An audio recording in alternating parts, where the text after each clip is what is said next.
আল্লাহ তাআলা সর্বনিম্ন 3000 বছর এই বান্দাদেরকে জাহান্নামের আগুনে জ্বালাইবো। জাহান্নামের আগুনে এমনি জ্বালাইতো না, জাহান্নামের আগুনের রং হবে 3টা, একটা লাল, একটা সাদা, একটা কালা। লাল রঙের আগুনে 1000 বছর জ্বালায়া, সাদা রঙের আগুনে 1000 বছর জ্বালায়া, কালা রঙের আগুনে 1000 বছর জ্বালায়া বান্দার তাকাসুর নামক একটা জায়গাতে দাঁড় করাইব। দাঁড় করানোর পরে ওই বান্দাকে প্রশ্ন করবে, বান্দা কি বলো, বলো কি বলবা বলো।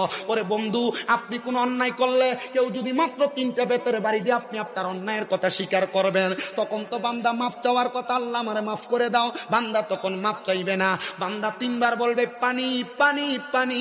এই মুয়ে মুয়ে 3বার শব্দটা ব্যবহার কইরা বান্দার জবান দিয়া যখন বের করবে, ওই বান্দাটা তখন এই চিৎকারের সাথে পানির কথা বলবে। আমার নবী যখন এই কথা বলে, নবীজির মসজিদে নববীর মধ্যে আমার নবীজির 70 মতান্তরে 72 জন আহলে সুফার সদস্যরা বসে আছেন। আমার নবীজি এই কথা বলতেছেন, সাহাবায়ে কেরাম চোখের পানিগুলা ছেড়ে দিয়ে কান্দে, ইয়া রাসূলুল্লাহ, এমন কঠিন মুহূর্তে কি ওই ব্যক্তিকে পানি দেওয়া হবে না? আমার নবী কয়, হ্যাঁ পানি দেওয়া হবে। ও বাবা, দুনিয়ার মিনারেল ওয়াটারের মতো পানি না, ওই জাহান্নামের মধ্যে যেই পানিটা দেওয়া হবে, ওই পানির হাদিসের ভাষায় কয় তিনাতুল খাবাল। ওই তিনাতুল খাবাল কেমনে দিব জানো?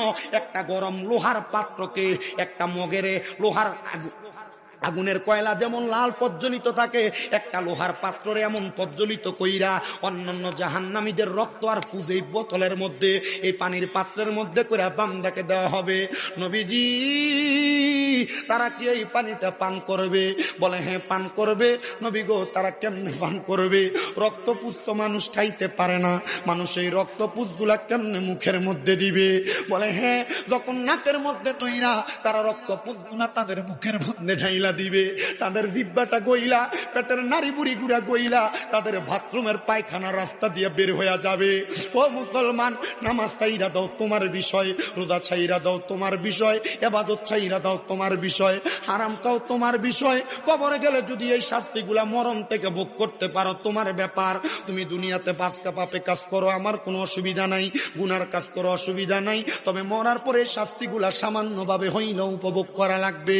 এবার সাহাবায়ে কেরাম এই কথা শুইনা 40 জন সাহাবায়ে কেরাম বেহুশ হয়ে পড়ে রইছে।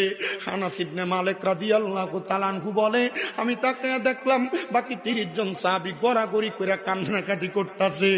আমি জিগাইলাম, নবী, ও মায়ার নবী গো, নাফরমান বেআমলের জন্য আপনি এই কথাটা বললেন, কিন্তু মায়ার নবী, যারা মুমিন, যারা আমলওয়ালা, তাদের ব্যাপারে কিছু বলেন না।